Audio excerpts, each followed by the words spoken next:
Today we've got a great revenge story using a penny. We'll get into that in a bit, but first, sent back a steak 6 times. I worked in a high-end steakhouse during college as a food runner. The food was excellent, the staff was phenomenal, it was an all-around great experience. Never had any real issues with guests. One night a guy comes in with his wife/girlfriend. He orders a filet medium rare, and the cook rarely misses a temp. We bring out the steak, he cuts into it and says it's not right. Sends it back to cook it a bit longer, which we do, no problem, totally reasonable. This goes on 5 more times. The manager gets involved and ensures it will be perfect and gives the chef a look. I know he's being unreasonable. Cue the chef, who is the most professional and easygoing guy I've ever worked with. He looks at me dead in the eye and says never say a dang word about what I'm going to do. He takes the steak, drops it on the ground, and drags it with his foot across the entire kitchen and kicks it by the grease trap, steps on it, then places it back on the grill. I run it back out,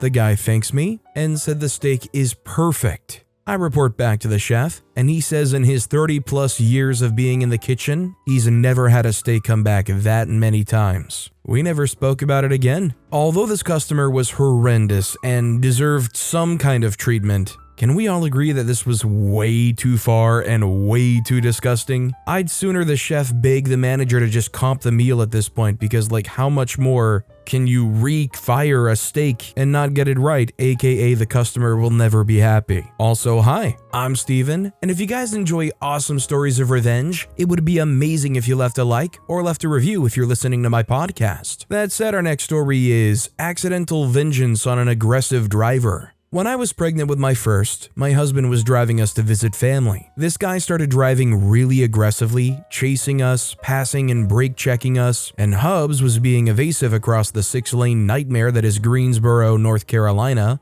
I had hyperemesis, that means I threw up a lot. The guy floored it to get next to my window right when I rolled mine down, leaned out, and began to projectile vomit. My normal car sickness plus the hyperemesis and the evasive maneuvers set me off. I absolutely painted his Jeep. Front side and top were covered in vomit. His window was down, probably to scream at us. I painted him too. I couldn't stop. I'm hanging out the window going 55, snot and vomit running down my face, sobbing my eyes out because throwing up like that hurts, you know? The guy backed off after that. My husband laughed himself stupid. He called me his mobile defense cannon and the vomit cannon. Maybe the guy learned a lesson about driving like a psycho. Probably not. Husband still joyfully tells the story of the vomit vengeance though. Now that's what I call some serious biological warfare. You want to talk about somebody who didn't know what hit them? Top tier candidate in my books. Our next story is Disgusting Airline Passenger.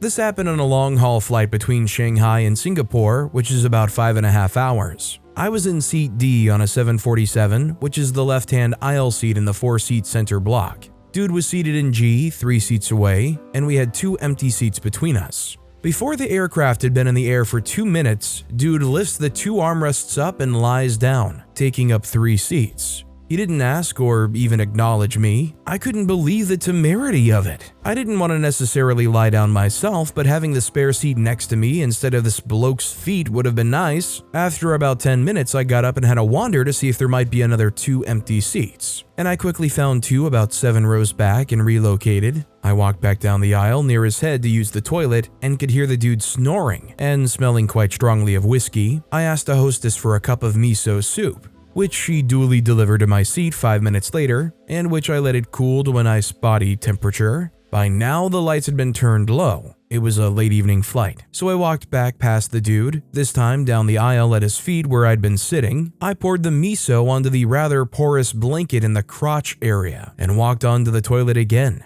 Coming back, I noticed that he still hadn't moved. The miso soup had clearly not been noticed at body temperature. As tempted as I was to make another run, perhaps with some toothpaste or similar, I decided that discretion was the better part of valor and let him off. When the lights came back on a couple of hours later, I could see the dude waking up. He stood up from under the blanket before realizing he had a big wet patch on the front of his trousers. I don't know what he thought, but I'm pretty sure he thought he'd ticked himself. Crotch miso probably smells an awful bit like urine. He soon realized where the discomfort was coming from and took off to the toilets. Emerging about 10 minutes later with his hands covering the wet area, I didn't see him again. In a way, I hope he realized that he'd been pranked as a result of his selfish behavior, but who knows? It really was a fine revenge. Chances are they just unlocked a brand new fear and may never want to sleep on an airplane again or any kind of public-facing place. I think all OP did was succeed in making this guy feel like he's now a bedwetter at whatever age he's at.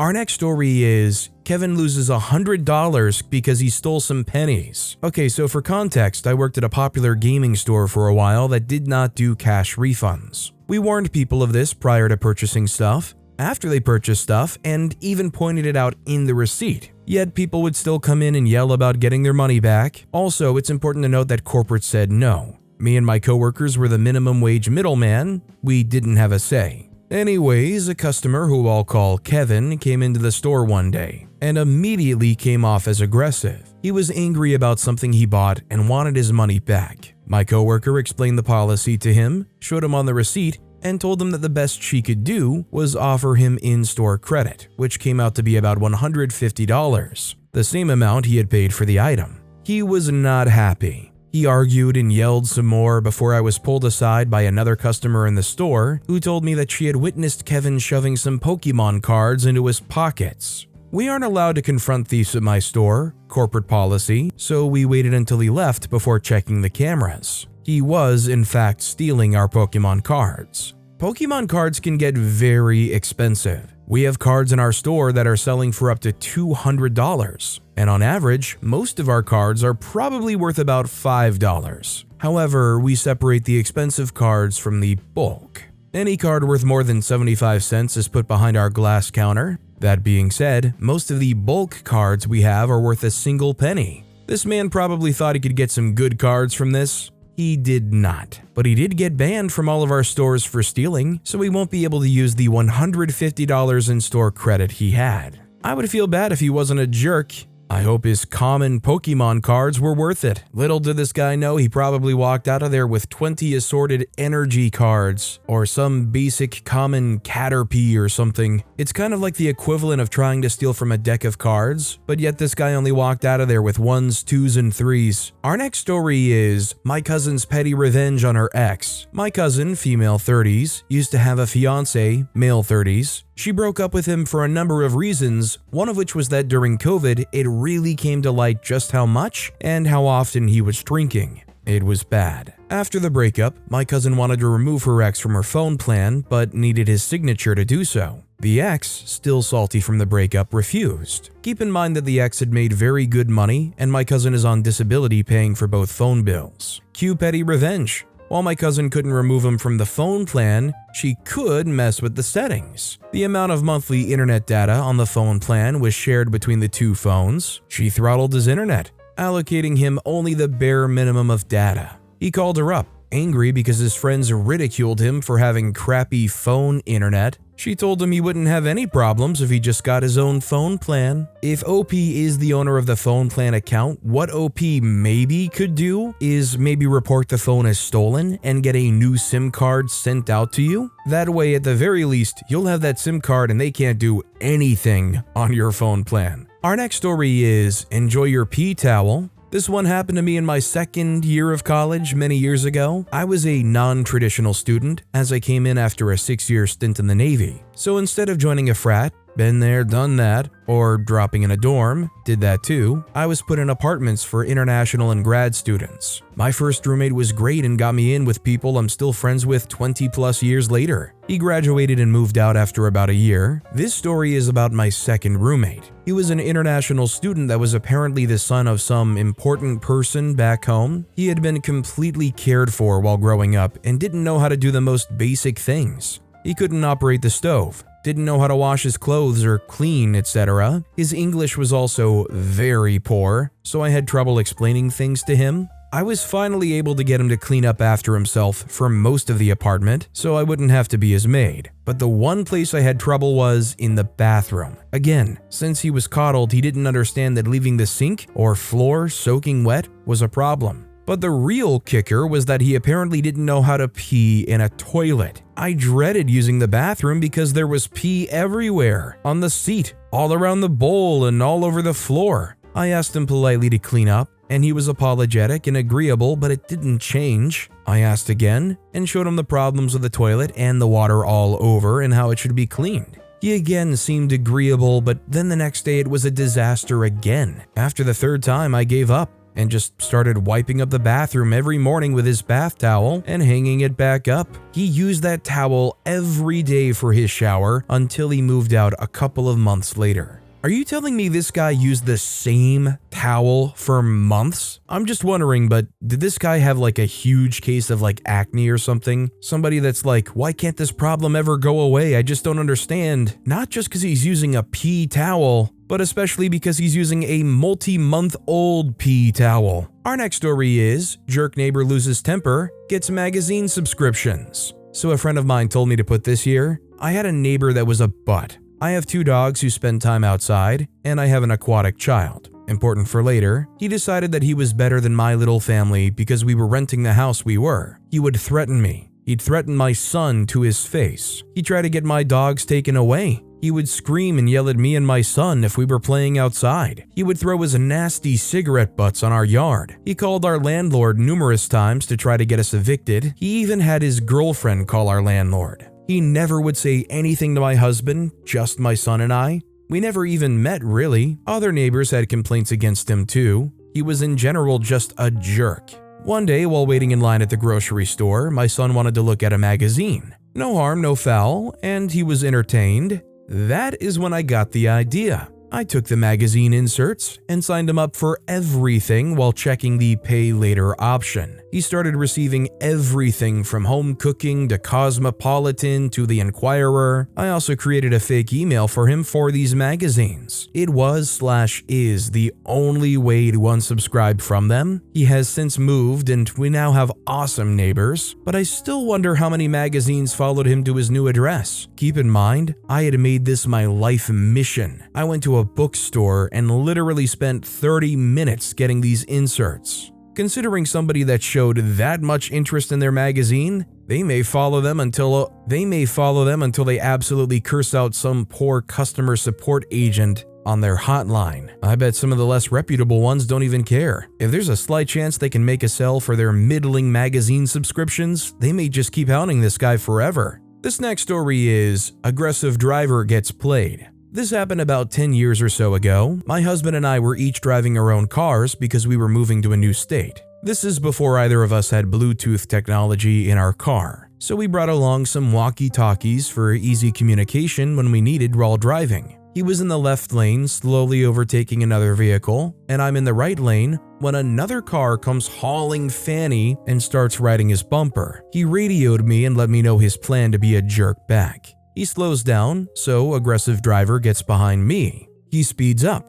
Aggressive driver takes the bait and switches lanes. He does this a few times and then radios to have me get in front of him to pass the vehicle I'm still behind in the right lane and then to move back over. We keep side by side for a few more miles until my husband decides aggressive driver has suffered enough from his horrid driving etiquette and passes me and gets over. Aggressive driver goes flying by and is gone. A few miles later, guess who we saw pulled over by a cop? We honked, smiled, waved, and kept on going. Of course, all of these antics went down on that stretch of road right before a cop was watching the whole thing. Just imagine how upset this aggressive driver had to be in that moment when OP and their partner just completely played them at their own game. And finally, when they've blown past them and they can just start letting it go, they hear the sirens start blaring. Our next story is Eat My Oyster. I still feel quite ashamed about this one. I was a sales representative living in London at the time when I was driving to my first appointment from Beckenham to Catford in peak hour traffic. Traffic was moving along okay until a tradesman's van pulled out of a driveway right in front of me to the point where I actually skidded on the slightly wet road to avoid running into him.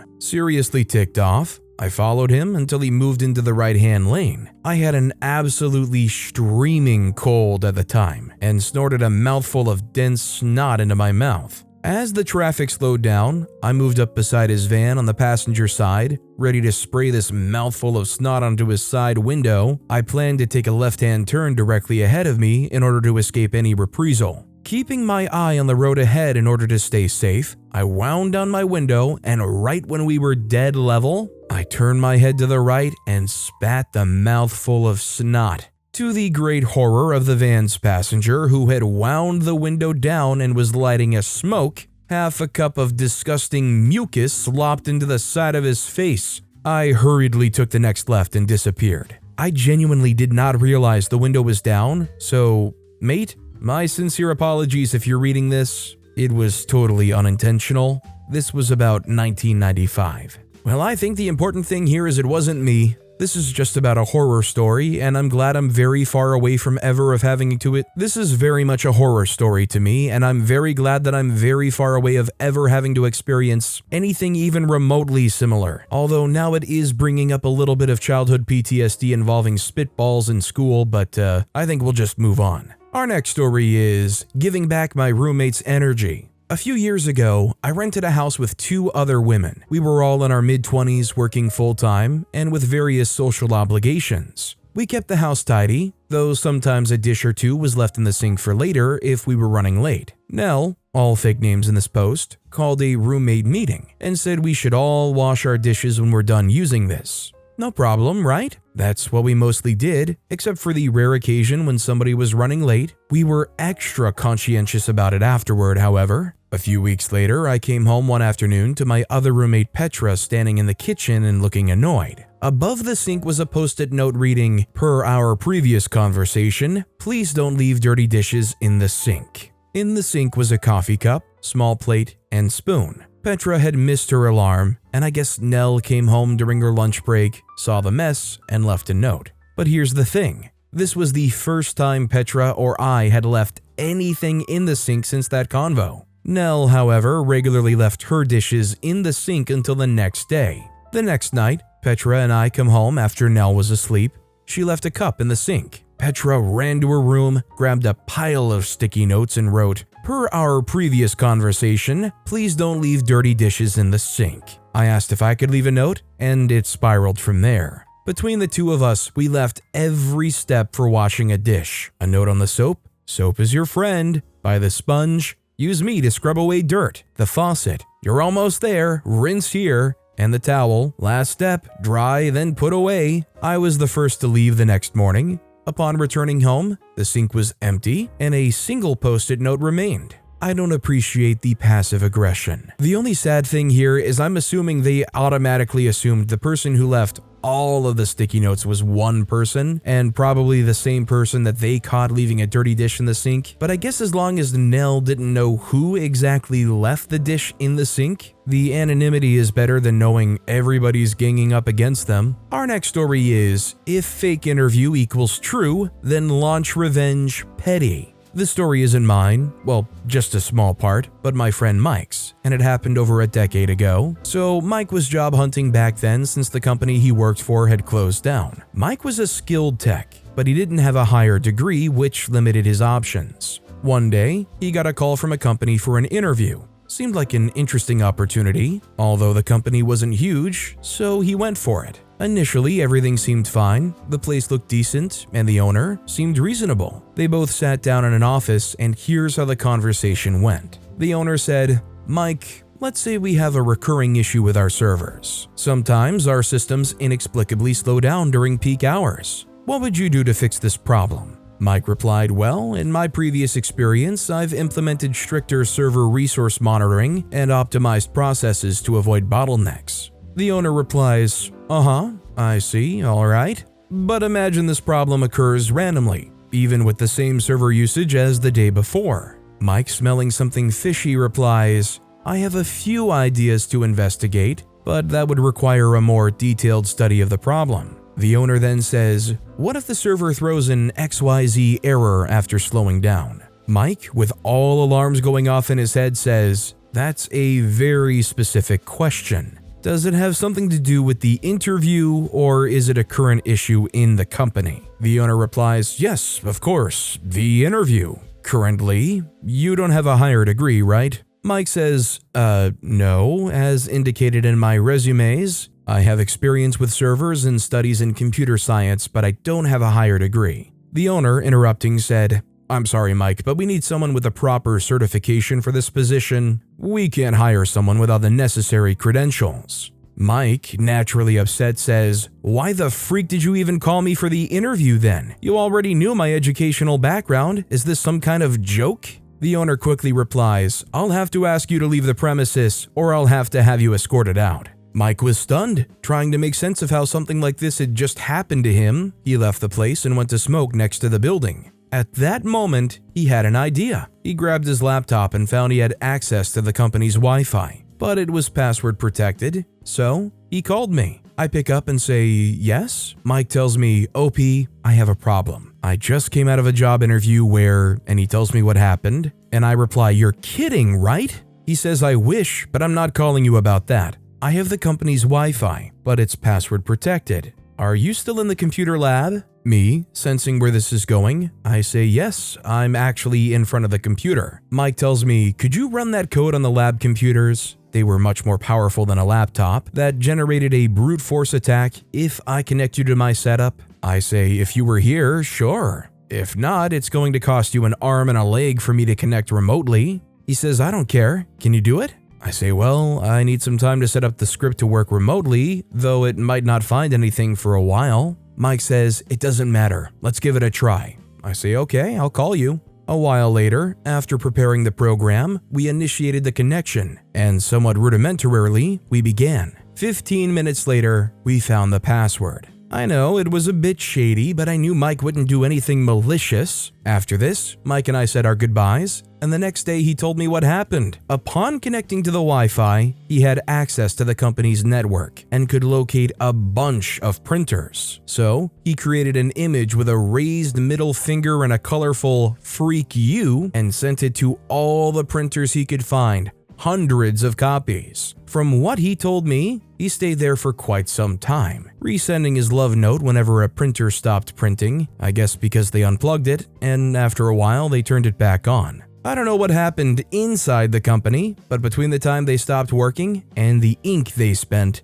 that day must not have been very productive. That's so slimy when you're thinking, finally, I might be able to land a job. It's so difficult considering everybody wants these credentials, just to be met with the reality that they're just trying to fish for a quick and easy solution from you. They don't want you. They never did. They weren't ever going to hire you. They just wanted to see if you could fix a problem for them and them to take all the credit for it. Our next story is the penny revenge. So Canada got rid of the penny many years ago, and I know people celebrate that fact, but personally I mourn the loss of a chance for petty revenge for future generations. So back in the early 2000s when I was a teenager, I lived a few blocks away from a local ice cream place. And heck yes, ice cream should have been a daily enjoyable treat. Only I had one problem. That problem being my only path to said ice cream took me past the local gas station, and the male gas jockey, whom I also attended high school with, seemed heck-bent on perfecting his catcalling skills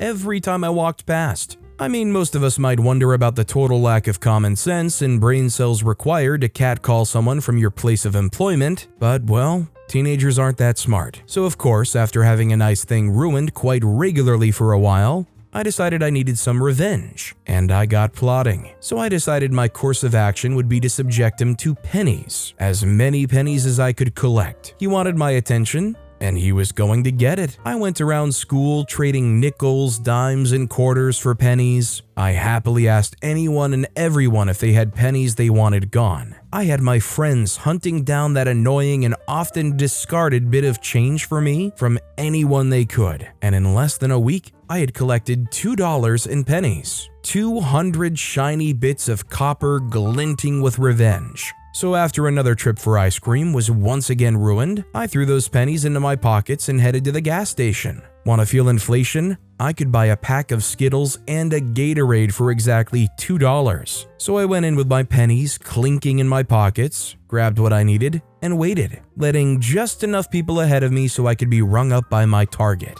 The look on his face as I started dumping fistful after fistful of pennies loose on the counter. He, of course, tried to refuse it as an unreasonable amount of change. But I started quoting him back all the crap he'd been yelling at me every time I'd walked past, and asked him if he didn't appreciate my full attention now that I was done ignoring him. I also, because I was a very petty brat, didn't just let him get on counting. Nope.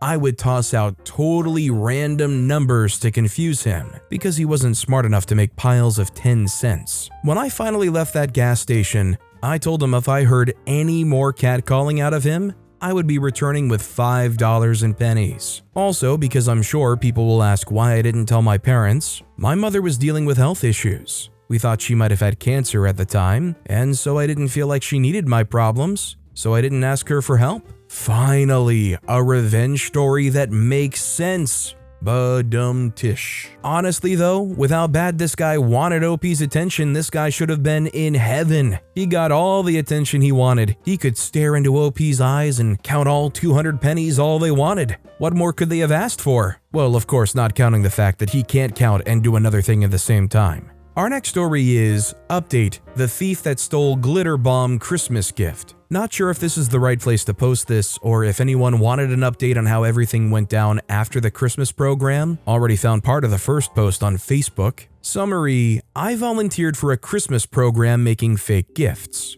One had a glitter bomb inside meant for the director, my old teacher. A lady had her kids steal 3 decorative gifts, including the glitter bomb. Lady opened it and got covered in glitter, complained and tried to get compensation, only to be banned. Other volunteers were upset because their kids looked up how to make bombs. I now call them glitter storms. Update: First off, the program went off great. Everyone seemed to have a good time and I got more glitter to gift it to the director. He liked the golden flakes and made sure I was also covered in it. The gifts were given out without any problems that I knew of. The program got new toys and gaming systems for the kids to play with. I ended up teaching a Saturday class how to make a glitter storm and origami filled with glitter. I'm not well liked by some of the parents because of it, I think. I get called Glitter Storm by some of the employees. I had Christmas dinner with the director and some other people who were very kind to me until I opened a glitter storm in their dining room.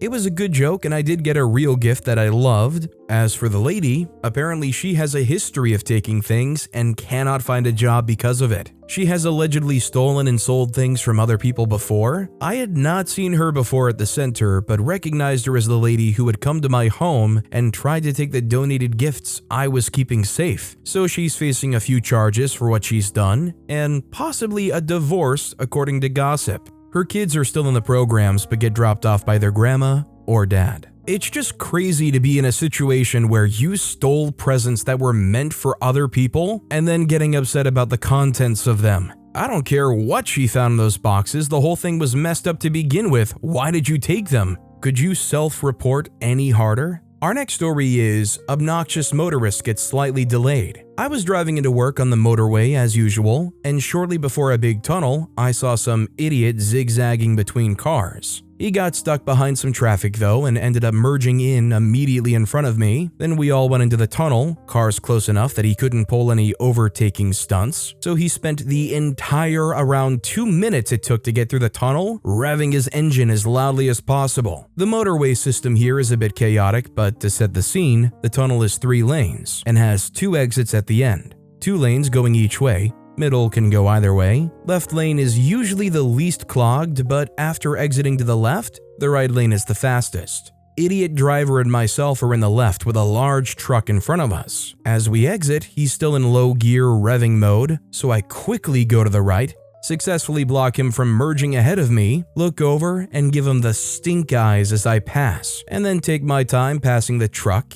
He's now stuck behind me and the truck. Of course, he went off screaming past me as soon as he could. The road merged with another and became 5 lanes, so I couldn't block him for long. But it was nice to cut off his bullcrap shenanigans for a brief moment. I can't lie, anytime I hear a story like this, especially about somebody who is an utter hothead, it kind of makes me a little bit afraid because the reality is, this is somebody who has probably a legitimate anger problem or some life event that's making them snap, and they're operating a multi-ton metal machine. Like, at the very least, if they snapped, they could make at least your day a lot more miserable. And considering things like the truck, maybe other people's days too. I'm not saying the revenge wasn't fun or satisfying, but man, I just feel like in those kinds of situations, it's just not worth it. But with that being said, that's all the time we have for today. Now, if you want to hear another awesome revenge story, check out that video on the left. Or if you missed my latest video, check out that video on the right.